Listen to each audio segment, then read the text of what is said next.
ہو سکتا ہے آپ میری ویڈیوز نہیں دیکھ پا رہے ہوں، اس کی وجہ میری ویڈیوز پر لگنے والا بین ہے۔ اس صورت میں آپ یا تو وی پی این استعمال کر سکتے ہیں یا پھر اپنا کنٹری چینج کر کے کوئی بھی اور کنٹری کر دیں تو آپ کو میرا چینل پیج اور میری تمام ویڈیوز دکھائی دینے لگیں گی۔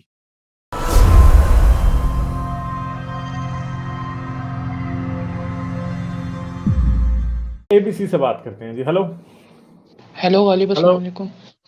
وعلیکم السلام، کیا حال ہے، کیسے ہو آپ؟ ٹھیک ٹھاک، آپ سنائیں کیسے ہیں؟ زبردست۔ اچھا، کیا بات کروں؟ میں نے یہ پوچھنا کہ اب تو ہم مسلمان نہیں ہیں، تو آپ کے خیال میں اب اگر ہم نے کوئی سزا ڈیفائن کرنی تو ہم کیسے کریں گے؟ جیسے اگر کوئی قتل کر دیتا ہے تو اس کی سزا ہم کیسے ڈیفائن کر کے اس بیس پہ اس کی سزا قتل ہوگی یا پھر کوئی اور ڈیسائیڈ کریں گے ہم؟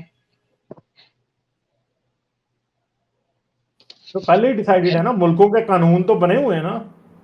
آپ کو اور مجھے ڈیسائیڈ کرنے کی کیا ضرورت ہے؟ ملک کا قانون بتا رہا ہے کہ کیا پنشمنٹ ڈیسائیڈ کرنی ہے، کیا ہوگی۔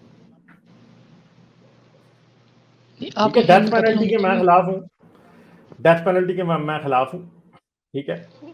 اوکے، وہ اس لیے کہ بہت سے کیسز میں بے گناہ لوگ بھی آئیڈینٹیفائی ہو جاتے ہیں، اور دوسرے کیسز میں یہ بھی ہے کہ کئی بار سائیکولوجیکل ایشوز کی وجہ سے بھی لوگ قتل کر دیتے ہیں۔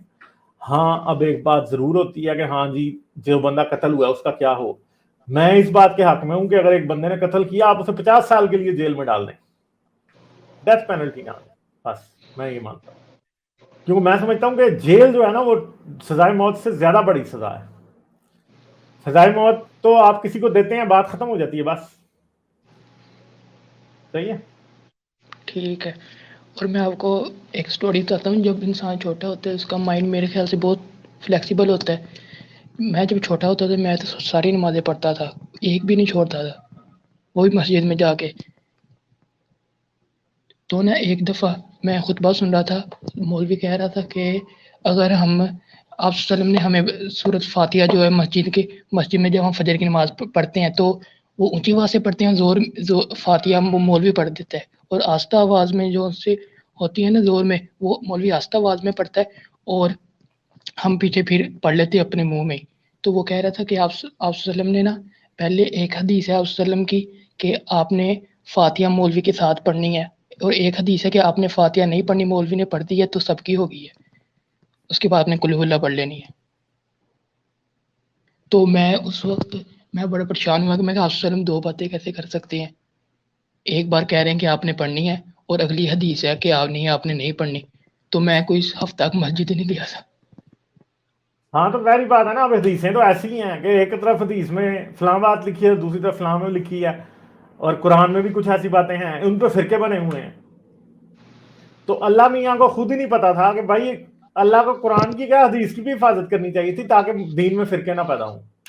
تو یہ لڑی اس بات پہ رہے ہیں، اونچی آواز میں اللہ اکبر کہنا ہے یا اونچی آواز میں نہیں کرنا، رفع یدین کرنا ہے یا نہیں کرنا، سورہ فاتحہ مولوی نے پڑھی ہے سب کی ہو گئی یا نہیں ہو گئی، ایک فرقہ کہے گا ہو گئی ہے، ایک کہے گا نہیں ہو گئی، ایک سے حدیث کو صحیح کہہ رہا ہے، دوسرا دوسری کو صحیح کہہ رہا ہے، ایسی کی تیسی فرقے بنی جا رہے ہیں۔ اللہ میاں نے تو ایسی پور جاب کی ہے کہ اگر اللہ کی جگہ کوئی اور ہوتا تو ضرور نوکری سے فائر ہوتا۔